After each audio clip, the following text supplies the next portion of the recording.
La Coordinación General de la Unidad de Transparencia les da la más cordial bienvenida y les recuerda que en el año 2019 alcanzamos el 100% de institución capacitada. Este año 2020 ha tenido nuevos retos generados derivado de la pandemia del COVID-19. Sin embargo, no nos podemos quedar atrás y buscamos nuevamente ese refrendo.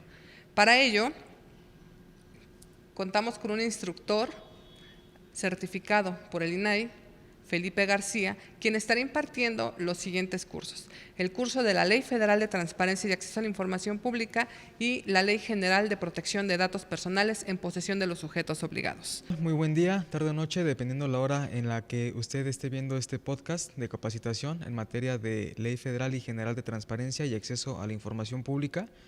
Me presento, soy parte del equipo de la Unidad de Transparencia del Senado de la República. Mi nombre es Felipe García López, soy director de obligaciones en esa oficina, de obligaciones de transparencia quiero decir, y me es muy grato darles esta capacitación, dada la contingencia por todos conocida del tema de COVID-19. Esta no puede ser presencial, lo cual no es pretexto para no continuar con las obligaciones del Senado en materia de clasificación, en materia de acceso a la información y protección de datos personales. En ese sentido, la Unidad de Transparencia, coordinada por la doctora Ileana Hidalgo Rioja, se dio a la tarea de generar estas cápsulas de capacitación para que ustedes desde sus hogares o bien en sus oficinas, que ya se están reintegrando a las labores presenciales, puedan ver estas cápsulas y capacitarse en todos los temas relacionados a la competencia de nuestra oficina, que es el acceso a la información, por un lado, y en esta cápsula, y la protección de datos personales en una cápsula secundaria. Entonces, sin más ni más, comencemos con el tema. La Ley Federal y General de Transparencia y Acceso a la Información Pública, como tal, devienen de una obligación constitucional. Es un derecho humano constitucionalmente autorizado en el artículo 6, apartado A de nuestra Carta Magna. ¿Qué establece esta disposición normativa?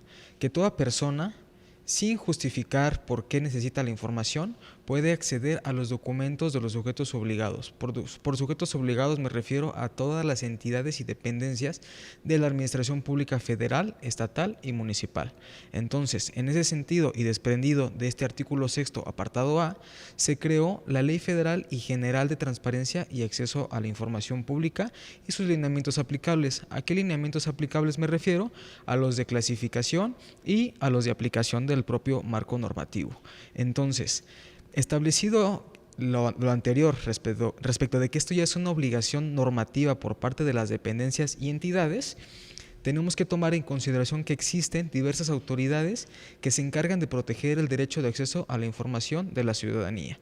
Entonces, este derecho humano, voy a hacer mucho énfasis en esta parte, está protegido por el Sistema Nacional de Transparencia, por los comités de transparencia de todas las dependencias y entidades de la administración pública y por el órgano garante, ya sea local, en dado caso de que se trate de una entidad federativa en particular, o el órgano garante nacional, que es el INAI, para los órganos federales, como es aplicable al Senado de la República en este caso. ¿Cómo está compuesto? Por parte de distintas instituciones del Estado mexicano que se encargan de velar por diversas tareas o intereses de la ciudadanía. El INEGI por un lado, el Archivo General de la Nación por otro lado, el INAI y los órganos garantes de las entidades.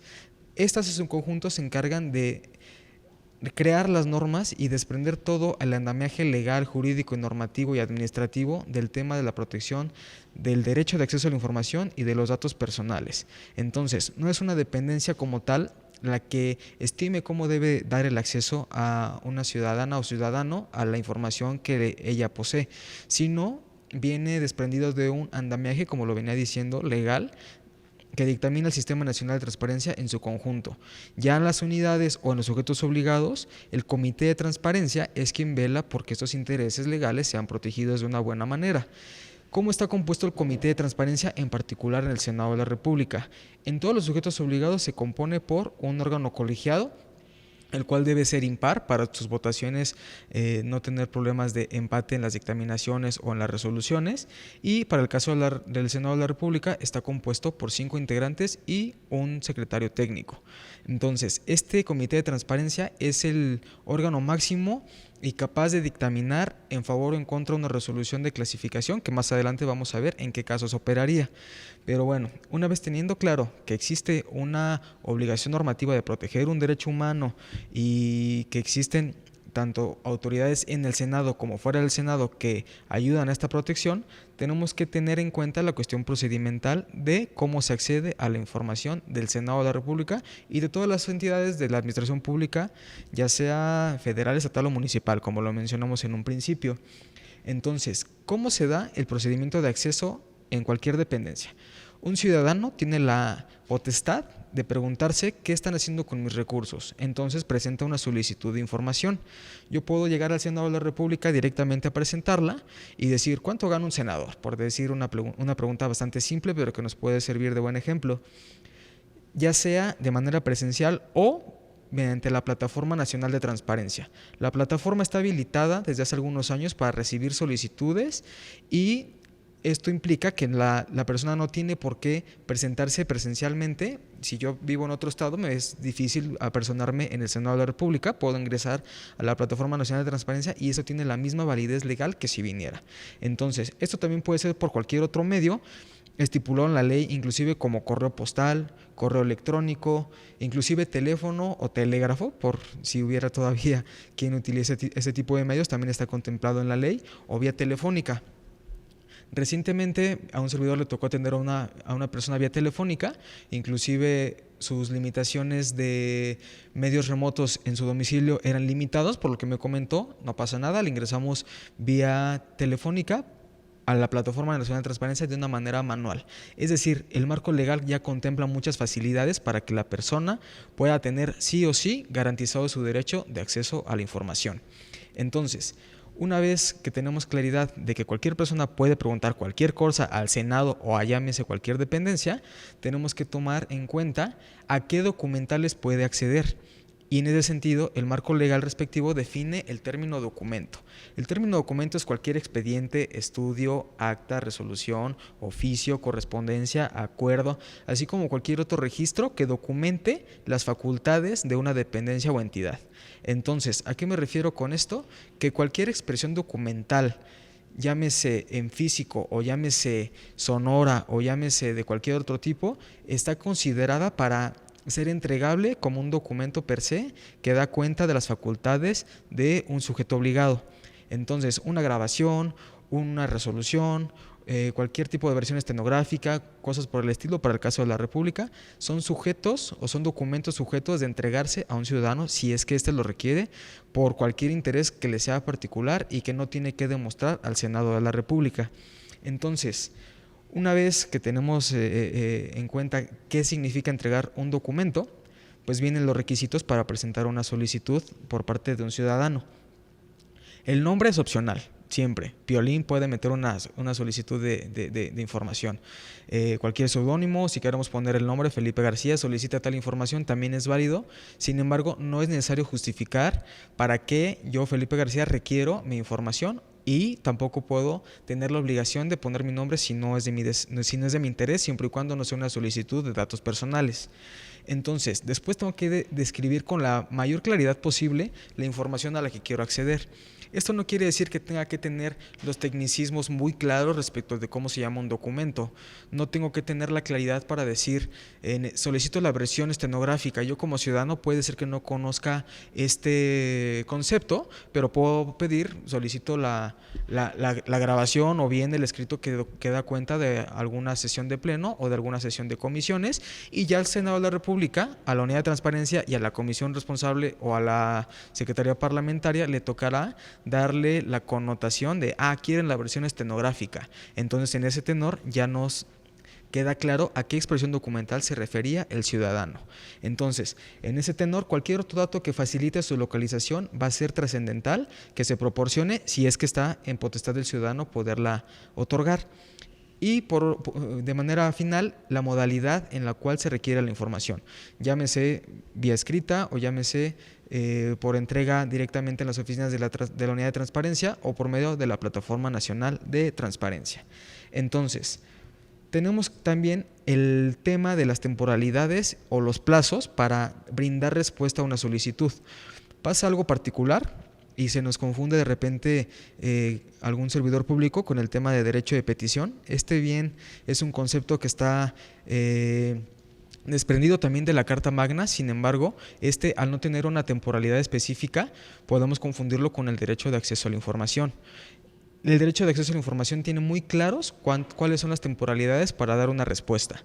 Llámese 20 días en total, si es que la solicitud corresponde a una expresión documental que tengo en mi dependencia, pero que la tengo que buscar, tengo 20 días entonces.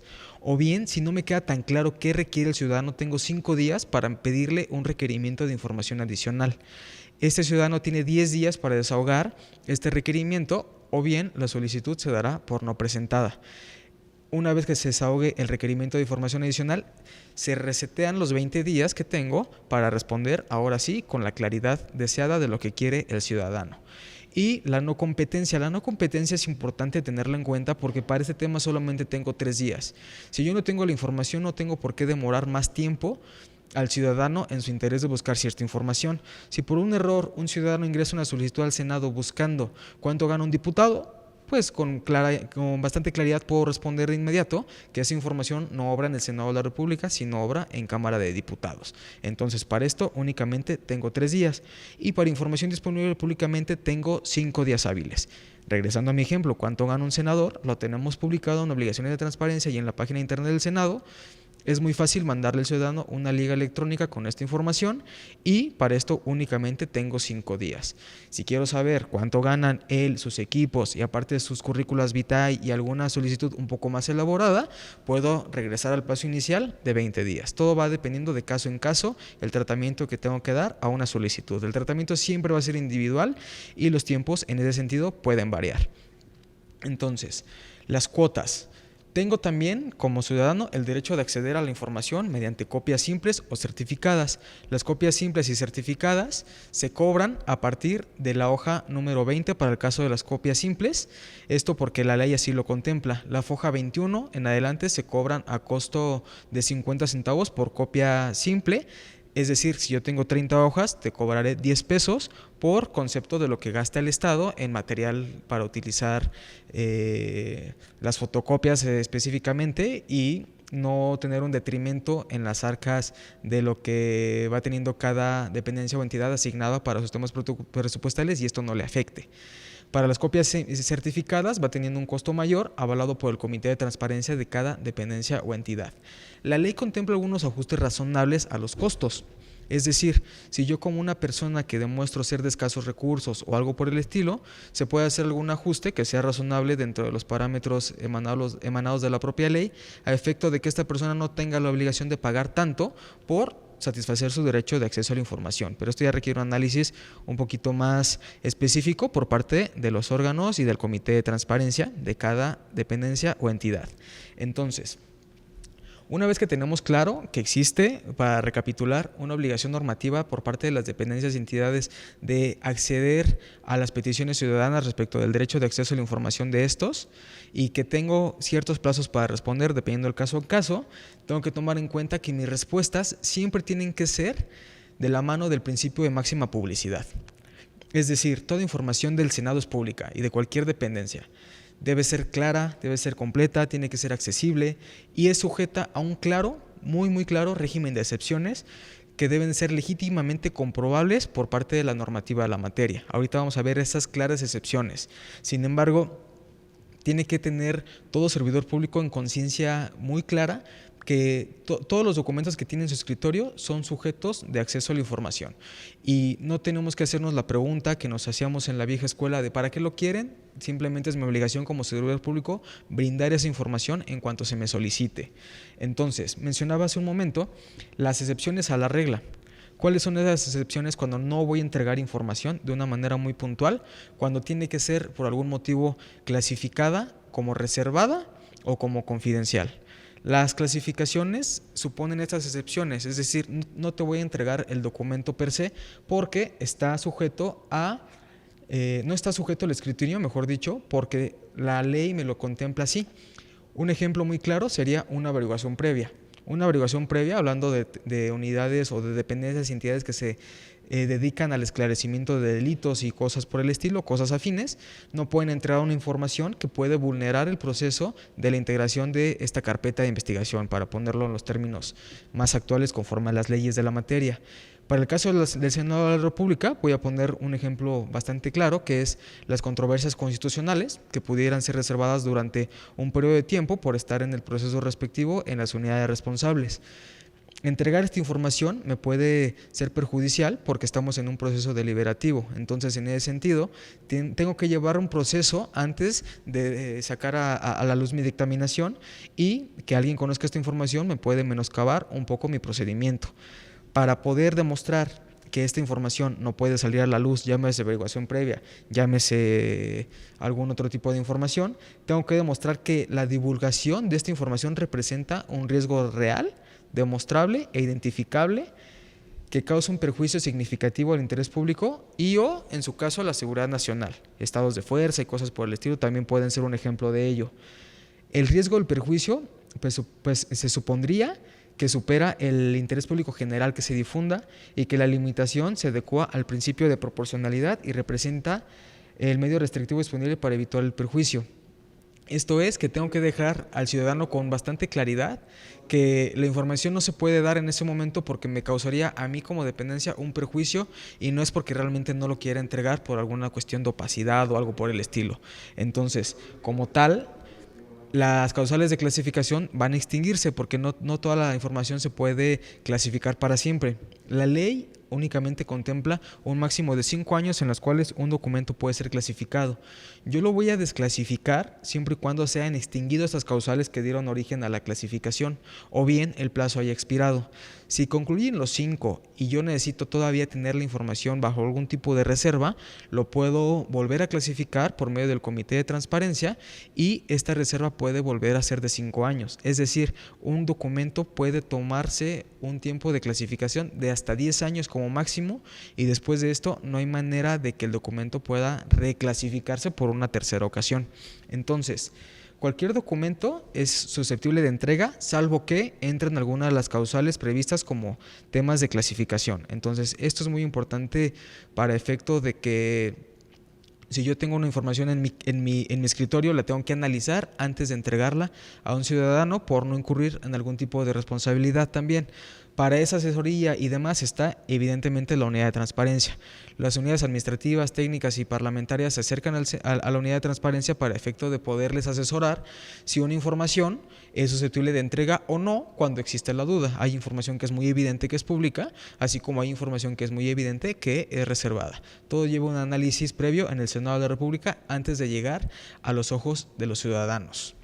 Entonces, tenemos también que hay excepciones a la regla cuando ya tenemos la clasificación. Es importante mencionar esto como preámbulo respecto de del tema de clasificación. No es que aplique mucho al Senado de la República, porque no puedo clasificar información cuando se trata de violaciones graves a derechos humanos, llámese carpetas de investigación, para seguir con el mismo ejemplo, o cuando se trata de información que significa para el Estado graves actos de corrupción. Esto, algún tipo de información de carácter fiscal o algo por el estilo que tenga que entregarse y que desprenda de sí algún tipo de corrupción, no puede ser clasificado conforme a los parámetros exigibles por la propia ley. Ahora bien, tengo otro tipo de información que tampoco voy a entregar a los ciudadanos, que es la información confidencial, que estos son los datos personales de los ciudadanos. Yo como persona física tengo la potestad de decidir sobre mis datos personales, llámese CURP o llámese RFC y algunos tipos de datos, los que ustedes quieran, en materia personal. En materia personal y que además son sensibles, pues ya viene otro tema un poquito más delicado en cuanto a datos que pueden poner en peligro mi dignidad, como son el tipo de sangre, la religión, preferencias políticas, etcétera. Entonces, esta información, contrario a la reservada, no va a tener un periodo de temporalidad. ¿Por qué? Porque mis datos personales son míos para siempre. No tengo como tal un tiempo de clasificación para temas de datos personales. Entonces, todo lo que clasifica el Senado en sí se va a reflejar en un índice de expedientes reservados, donde se refleja la temporalidad sujeta a reserva de cada documento, no así aquellos que son clasificados por datos personales. Estos datos personales son clasificados de manera eterna. Entonces, Teniendo claro que el Senado debe entregar información, teniendo claro que tiene que entregar información bajo el precepto de máxima publicidad, sí, con su claro régimen de excepciones, pues viene en su momento quien garantiza que este derecho se cumpla. En su momento, un ciudadano puede estar inconforme con alguna respuesta del Senado de la República o de cualquier dependencia o entidad. ¿Quién protege este derecho cuando ya no está en manos del Senado de la República? El órgano garante local, para el caso de los estados de la República, o el nacional, para el caso de ciudadanos que se inconformen con respuestas del Senado de la República. Entonces, ¿qué recurso de revisión procede contra una solicitud de información mal contestada a ojos del ciudadano? El que se presenta con el órgano garante nacional, en este caso el Instituto Nacional de Transparencia y Acceso a la Información Pública. Este recurso de revisión lo puede interponer cualquier ciudadano al pensar que el Senado de la República no le contestó de una manera correcta conforme a los parámetros exigibles por la ley de la materia. Esto en un plazo que no exceda los 15 días hábiles posteriores a los que les contestó el Senado de la República, a través de la Oficina del Senado de la República, de la Unidad de Transparencia, o por medio de la Plataforma Nacional de Transparencia, lo cual puede ser más cómodo y expedito para todos los ciudadanos que en su momento tienen dificultad para personarse en una dependencia o entidad y que simplemente no le interesa perder el tiempo en trasladarse a una oficina gubernamental. Para eso la Plataforma Nacional de Transparencia está habilitada y funciona bastante bien. Entonces, una vez que este ciudadano se inconforma, el Senado de la República será notificado que la persona se inconformó ante la información que le entregó. ¿Por qué? Porque la información le fue clasificada, el INAI tiene que analizar si procedía esta clasificación o no, si se le declaró algún tipo de inexistencia, igualmente el INAI se tendrá que pronunciar, la declaración de incompetencia al sujeto obligado, si es que a la persona no le parece que el Senado no tenga el sueldo de un diputado, puede meter un recurso de revisión y este se analiza, sí o sí. Si la entrega de la información le resulta incompleta, si la entrega de la información a su parecer no corresponde a lo solicitado, la falta de respuesta a una solicitud de información, que evidentemente en el Senado de la República nunca ha pasado, sin embargo esto está contemplado en la ley, si alguna dependencia o entidad no contesta, también es sujeto de análisis en el propio órgano garante para un recurso de revisión. Si la información está puesta a disposición en un formato distinto al solicitado, esto pasa con volúmenes grandes de información. A la hora que un ciudadano solicita información que en el Senado se constituye con miles de fojas, evidentemente esto va a ser difícil de trasladar por medio de la Plataforma Nacional de Transparencia y en ese sentido se pone conforme a los parámetros de la ley a disposición por medio de copias simples. Esto no puede o no suele ser del agrado de los ciudadanos en su momento, puede ingresar un recurso de revisión y esto se analiza de una manera tingente por parte del órgano garante nacional. Los costos también se pueden impugnar si una persona piensa que no se le aplicó el ajuste razonable que ya mencionábamos al principio de la exposición, o bien la falta del trámite que necesita su solicitud por medio de la orientación a trámites específicos que el particular intuya que no debiera ser la respuesta ideal a su petición. Entonces, son varios los momentos en los cuales una persona puede ingresar una solicitud de información y esta por medio de un recurso de revisión se analiza si es que no está contenta con la respuesta ya mencionada. El órgano garante nacional va a velar siempre por la correcta garantía que se tiene respecto a la protección del derecho humano de acceso a la información. Entonces, este recurso de revisión únicamente tendrá que ingresarse al INAI por medio de la Plataforma Nacional de Transparencia, ya lo mencionábamos, con datos particularmente señalando en qué punto señala su acto reclamado y o puntos petitorios y señalando sujeto obligado y número de folio de la solicitud. Entonces, de manera muy rápida voy a exponer de qué va el recurso de revisión en el Instituto Nacional de Transparencia. Esto ya no es competencia del Senado de la República, hay que decirlo. El Senado de la República únicamente se pronunciará en un punto de la atención a este recurso de revisión, que es cuando se emiten los alegatos por parte del Senado. Sin embargo, una vez que ingresa el recurso de revisión al órgano garante nacional, este es turnado a alguna de las 7 ponencias con las cuales cuenta el órgano garante nacional. Esto, por medio de un comisionado ponente, dictaminará si el recurso de revisión se tiene que admitir, prevenir o desechar. Si se admite, el Senado de la República en un lapso de 7 días se pronuncia y posterior a esto, el Senado de la República se personará en el INAI si es que le requieren que asista a alguna de las audiencias contempladas en la ley para desahogar algún requerimiento de solicitudes de información impugnadas. Si no es el caso, el INAI procederá a dictaminar el cierre de instrucción y posteriormente emitirá una resolución en la cual ya sea que confirme la respuesta del Senado de la República, modifique si es que estima que hubo algún error en la tramitología de la solicitud en las oficinas del Senado de la República, o bien revocar si es que de plano todo el procedimiento estuvo mal y ni siquiera se consultó a las áreas responsables de tener la información. Entonces, una vez que este órgano garante se pronuncia, estas resoluciones ya son inatacables y definitivas para todos los sujetos obligados. Entonces, si llega a pasar que el Senado de la República tenga que acatar algún cumplimiento del órgano garante, este órgano será el que dictamine cuántos días hábiles tiene el Senado de la República para responder. Entonces, esto es importante tenerlo en cuenta únicamente como brevario cultural respecto de lo enmarcado por la Ley General de Transparencia y Federal de Transparencia y Acceso a la Información Pública. ¿Hay que cumplir con todos los parámetros dispuestos en la Ley Federal y General de Transparencia? Sí. ¿Por qué? Porque como todo, incluye un procedimiento de sanciones cuando esto no se da de una manera atingente. ¿Cuáles son las sanciones? Pues las multas que ya tienen que ser a partir de este marco normativo desprendido de la Carta Magna, como ya mencionaba, ya son multas de tipo económico. Estas multas no pueden ser pagadas de ninguna manera por recursos públicos, son pagadas por parte del servidor que cometió algún tipo de negligencia o algún tipo de anomalía respecto a lo desprendido por el marco general y federal aplicable. Entonces, es importante que tome esto en cuenta porque usar, sustraer, destruir, ocultar información, declarar la inexistencia cuando yo sé que sí existe, denegar intencionalmente una información es sujeto de sanción y esto evidentemente es protegido en cada dependencia o entidad por parte de sus unidades de transparencia y por parte de sus comités. Sin embargo, es importante que tomemos en cuenta que esto es importante vigilarlo para no llegar de ninguna manera a un tipo de sanción ni nada por el estilo que le afecte, en este caso al Senado de la República, en su reputación como uno de los sujetos obligados que mejor ha aplicado el derecho de acceso a la información pública desde el desprendimiento del andamiaje jurídico de Ley Federal y Ley General de Transparencia y Acceso a la Información Pública.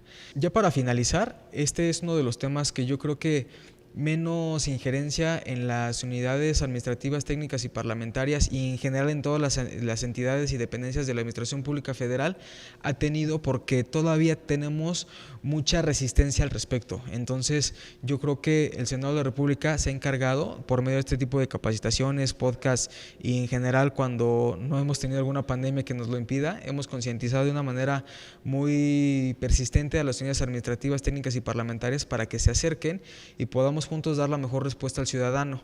No es necesario de ninguna manera llegar a este último apartado que les mencionaba de las sanciones, porque el Senado se ha distinguido siempre por dar una atención correcta al derecho de acceso a la información. Entonces, con esto mi sugerencia sería acérquense por favor, siempre que tengan alguna duda, cuando tengamos alguna solicitud de acceso a la información en nuestros escritorios, para juntos dar la mejor respuesta al ciudadano y este derecho humano esté totalmente protegido. Yo a nombre de la Coordinadora General de Unidad de Transparencia me da un gusto enorme dar este tipo de capacitaciones virtuales a efecto de que la capacitación se dé aun y cuando tengamos un impedimento totalmente justificado para no darlas de manera presencial. Sin embargo, nuestro equipo y evidentemente un servidor estamos a disposición siempre para poder aclarar cualquier duda a las extensiones 3604 o 4114. Yo soy Felipe García y hasta pronto.